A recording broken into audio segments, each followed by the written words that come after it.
আজ হিন্দু ধর্মাবলম্বীদের জন্য অতি পবিত্র দিন, কেননা আজ জন্মাষ্টমী। সমগ্র দেশে জন্মাষ্টমী উদযাপন করা হচ্ছে।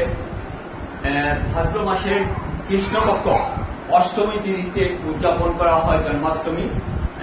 সমগ্র দেশে আজ ঘটা করে উদযাপন করা হচ্ছে, বিভিন্ন কার্যক্রম আয়োজন করা হচ্ছে।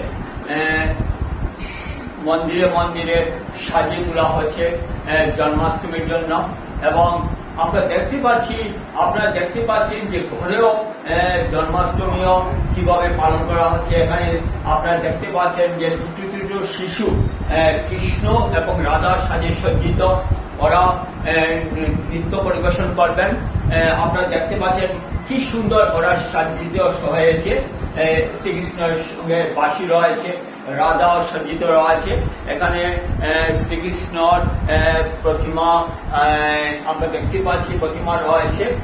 আমরা ওদের নৃত্য পরিবেশন করবো। ওরা ধার্মিক নৃত্য পরিবেশন, যে কেউ আধ্যাত্মিক পরিবেশে সজ্জিত। এখানে আমরা উপভোগ করব ওদের নৃত্য অনুষ্ঠান। তবে আপনারা দেখতে পাচ্ছেন কি সুন্দর সজ্জিত রয়েছে। একজন রাধা সাজে সজ্জিত, কৃষ্ণ সাজে সজ্জিত, কৃষ্ণের হাতে রয়েছে বাঁশি। ওরা আজ আধ্যাত্মিক পরিবেশে বিলীন হয়ে গেছে। যেহেতু আজ জন্মাষ্টমী সমগ্র দেশে উদযাপন করা হয়েছে জন্মাষ্টমী, এবং ঘরে ঘরে উদযাপন করা হচ্ছে জন্মাষ্টমী। আমরা দেখতে পাচ্ছি একটা ছোট্ট শিশু, দুটা ছোট্ট শিশু এখানে রয়েছেন। একজন শ্রীকৃষ্ণ সাজে সজ্জিত, একজন রাধা সাজে সজ্জিত। আমরা ওদেরকে নৃত্য উপভোগ করব। অর্পিতা, কি নৃত্য করবে? রাজশ্রী, হ্যাঁ, অর্পিতাকে এখন বলবো যে ওর নৃত্য উপস্থাপন করার জন্য। অর্পিতা, যে নৃত্য তুমি বলেছ সে নৃত্য তুমি দেখাও।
কতটা মমতা এবং শ্রদ্ধা রয়েছে অর্পিতার নৃত্যের মধ্যে ফুটে উঠে। আমরা এবার উপভোগ করব রাজশ্রী। রাজশ্রী, তুমি কি নৃত্য করো? হ্যাঁ, তুমি তোমার নৃত্য উপস্থাপিত করো। আমরা এবার উপভোগ করব রাজশ্রী কি নৃত্য পরিবেশন করছে।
যে গানটা গেয়েছিল